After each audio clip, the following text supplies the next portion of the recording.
Hello, আসসালামু আলাইকুম। শখের খামার ফরিদপুর ইউটিউব চ্যানেল থেকে ছোট্ট একটা শর্ট ভিডিও নিয়ে চলে আসলাম।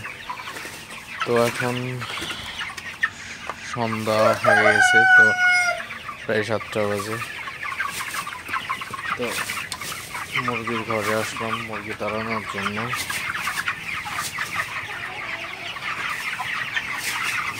তো মুরগির ওয়েট বাড়াইতে হলে অবশ্যই মুরগিগুলো তাড়াইতে হবে।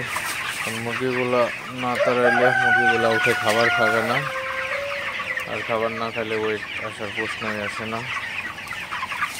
তো মুরগিগুলো বেশি বেশি তাড়াই দিবেন।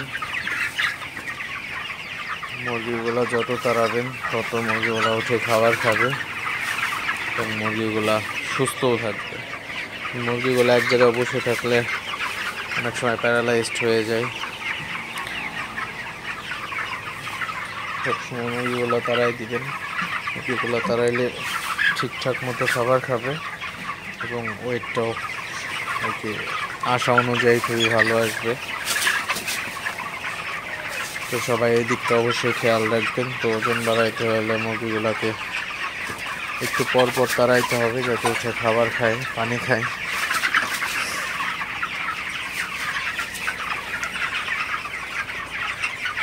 এই মুরগিগুলো আমি ছেড়ে দেব আর 2-3 দিন 4-5 দিন পরে।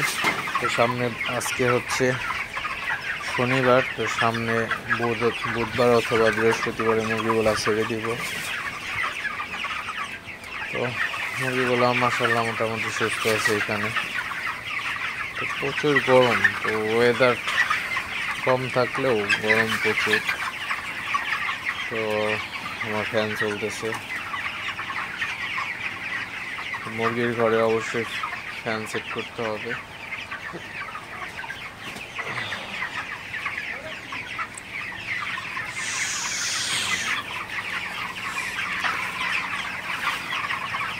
আপনাদের সাথে শেয়ার করলাম মুরগিগুলো কেমন আছে। তো ভিডিওটি আর বেশি বড় করব না। সবাই ভালো থাকবেন, সুস্থ থাকবেন। শখের খামার ফরিদপুর ইউটিউব চ্যানেলটা অবশ্যই সাবস্ক্রাইব করবেন, লাইক করবেন, কমেন্ট করবেন এবং শেয়ার করে অন্য ভাইদের দেখার সুযোগ করে দেবেন। দেখা হবে অন্য কোনো নতুন ভিডিওতে। আল্লাহ হাফিজ।